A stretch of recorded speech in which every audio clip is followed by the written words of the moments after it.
நடிகரோட serial ஒன்று முடிய பெறதாகவும் அதற்கு பதிலாக வேறொரு சீரியல் டெலிகாஸ்ட் ஆக இருப்பதாக தகவல் ஒன்று வெளியாக உள்ளது.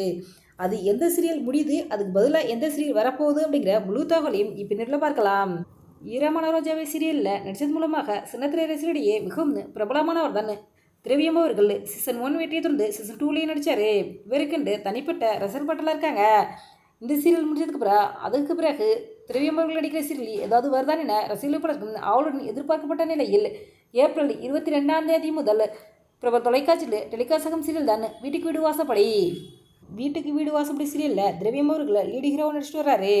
சின்னத்திரையில் டெலிகாஸ்ட் ஆகும் சீரியலில் ரசிகர்கள் விரும்பி பார்க்கலாம் அப்படின்னாலும் சரியான டிஆர்பி கிடைக்கலன்னா உடனே சேனல் தரப்பில் அந்த சீரியலை முடிச்சுட்டு புதுசாக ஒரு சீரியலை ஸ்டார்ட் பண்ணுவாங்க. அந்த வகையில் தான் வீட்டுக்கு வீடு வாசப்படி சீரியல் அது ஸ்டார்டிங்கில் மாலை 6:30 மணிக்கு டெலிகாஸ்ட் பண்ணாங்க. இந்த சீரியலை ஆரம்பிச்சிருந்து இந்த சீரியலுக்கு சரியான டிஆர்பி ரேட்டிங் கிடைக்கல. அதனால் சீரியலோட டைம் ஸ்லாட்டை மாற்றினாங்க. அதன் பிறகு பார்த்திங்கன்னா மதியம் 3 மணிக்கு டெலிகாஸ்ட் இருந்துச்சு.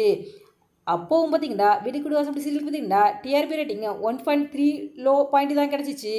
இதனால் சேனல் தரப்பில் இப்போ இந்த சீரியல் முடிச்சுட்டு இதுக்கு புதுசாக வேறொரு சீரியலை டெலிகாஸ்ட் பண்ண முடிவு எடுத்திருக்காங்க. அதாவது திரவியம் அவர்கள் லீடு ஹீரோவாக நடிக்க போகிறாராம். சிந்து பேரு அப்படிங்கிற சீரியல் தான் புதுசாக வரப்போகுது. அதாவது இன்னும் ஒரு சில மாதங்களிலேயே வீட்டுக்கு வீடு வாசப்படி சீரியல் முடிஞ்சிடும். இதுக்கு பதிலாக சிந்து பேரு சீரியல் டெலிகாஸ்டாக இருக்குது. இந்த சீரியலில் ரவீனாதாக அவங்களும் பவித்ரா அவங்களும் லீடு ஹீரோயினாக நடிக்க போகிறாங்க. நீங்கள் வீட்டுக்கு வீடு வாசப்படி சீரியலை விரும்பி பார்ப்பீங்களா? இந்த சீரியல் ஸ்டார்ட் ஆகி 6 மாதத்தில் இந்த சீரியல் முடிவை பற்றி நீங்கள் என்ன நினைக்கிறீங்க அப்படிங்கிற உங்களுடைய கருத்துக்களையும் எங்களுடைய கமெண்ட் பாக்ஸில் கமெண்ட் பண்ணுங்கள்.